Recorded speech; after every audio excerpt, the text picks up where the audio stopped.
Hello mga bata! Ako nga pala si Ate Syra. Ate Syra ang pangalan ko. Ano nga ulit ang pangalan ko? Tama! Meron akong dalang kwento. Gusto niyo ba marinig mga bata? Sino muna ang maraming kaibigan dito? Magaling! Ang ating kwento ay tungkol sa mabuting magkaibigan. Nakikita niyo ba ang mga guhit at kulay? Pero bago natin simulan, ipakilala ko muna sa inyo kung sino ang sumulat ito. Ginuhit at sinulat ni Brian Rafael Mayagma. Ang pamagat ng ating kwento ay The Gift of Friendship. Simulan na natin ang kwento! Sa isang maliit at maginhawang paaralan na nakatago sa gitna ng mga berdeng burol, may dalawang binata na nangangalang Alex at Ben. Silang dalawa ay matalik na magkaibigan, palaging masayahin at naglalakbay ng magkasama. Isang araw, nung sumapit ang tanghali at tumunog ang orasan, panahon na para sa tanghalian. Napansin ni Alex na walang dala si Ben na pagkain. Nang hindi nagdalawang isip, nag-alok si Alex na magbahagi ng kanyang masarap na sandwich at malasa na mansanas kay Ben.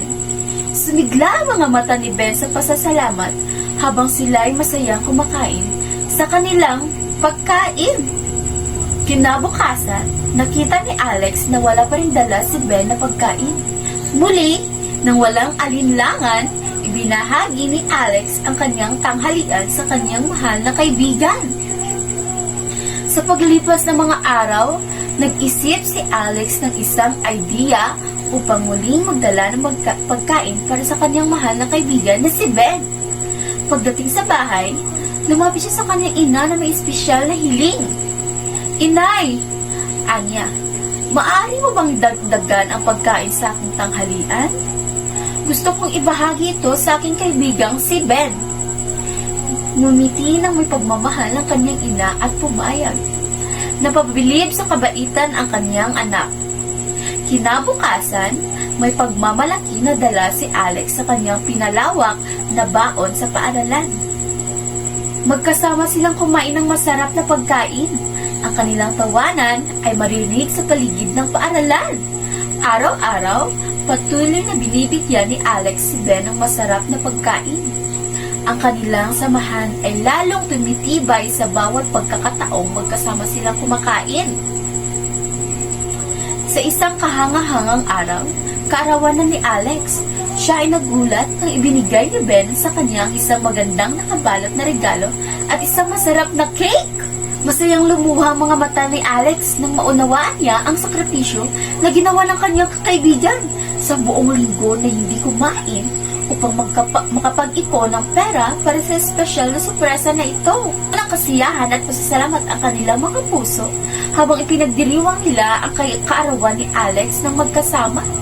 Tinikman ang bawat kagat ng cake at bawat sandali ng kanilang pagkaibigan. Sa paglubog ng araw, sa kanilang araw, alam nila na ang kakaibigan ang pinakadakilang regalo sa lahat. At dito nagtatapos ang ating kwento. May napulot ba kayong aral sa ating kwento, mga bata? Tama! Ang pagiging isang mapagbigay ay mabuti at ang pagbibigay ng biyaya sa kapwa ay may mabubuting maitutulong sa atin sa huli at ang mga alaala na ating ginagawa kasamang ating mga kaibigan ay talagang masaya. Ako nga ulit si Ate Syra. Ate Syra ang pangalan ko. Hanggang sa muli, paalam!